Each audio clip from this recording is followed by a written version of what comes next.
Bonjour à toutes et à tous, ici Emma et bienvenue dans cet espace où l'on explore ensemble les recoins souvent invisibles de notre quotidien numérique.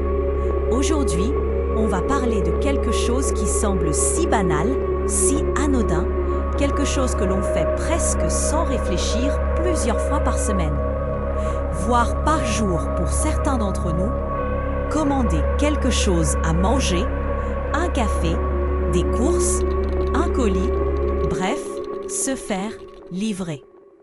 Vous ouvrez une application sur votre téléphone. Quelques clics, vous confirmez votre adresse et hop, c'est parti. Votre commande est en route. Simple, rapide, efficace. Mais si je vous disais que derrière cette simplicité apparente se cache un mécanisme d'une complexité fascinante, un mécanisme qui ne se contente pas de savoir où vous habitez, non, loin de là, un mécanisme qui, potentiellement, en sait énormément sur vous, sur vos habitudes, sur vos habits.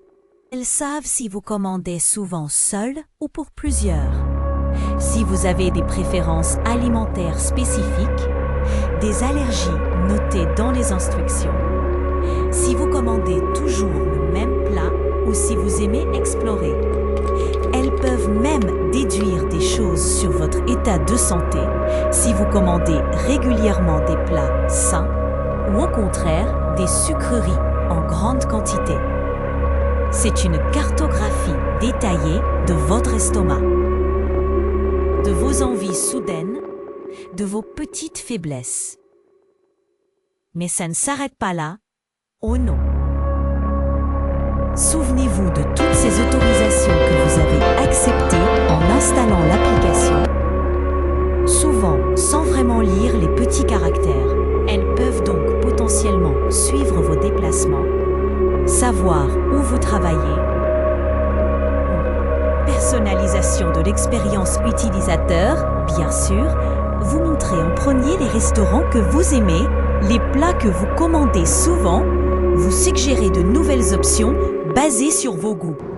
C'est pratique, on ne va pas le nier, mais la personnalisation va bien au-delà.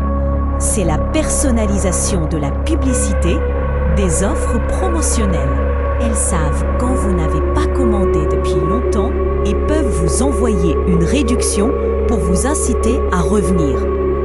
Elles savent quel type de produit vous êtes susceptible d'acheter et peuvent vous cibler avec des publicités ultra pertinentes, non seulement dans leur propre application, mais potentiellement sur d'autres plateformes si elles partagent ou vendent ces données. Et c'est là que ça devient plus opaque, plus inquiétant. Elles en savent plus sur vous que vous ne le savez vous-même, potentiellement. Le risque, c'est aussi la sécurité. Ces bases de données massives sont des cibles de choix pour les cybercriminels. Une fuite de données personnelles, même seulement votre historique de commande et votre adresse, peut avoir des conséquences désagréables. Du harcèlement ciblé à des tentatives de fraude plus sophistiquées basées sur les informations volées. Le risque, c'est enfin la manipulation. Quand une entreprise sait avec précision ce qui est susceptible de vous faire cliquer, d'acheter, de changer d'avis, elle a un pouvoir immense.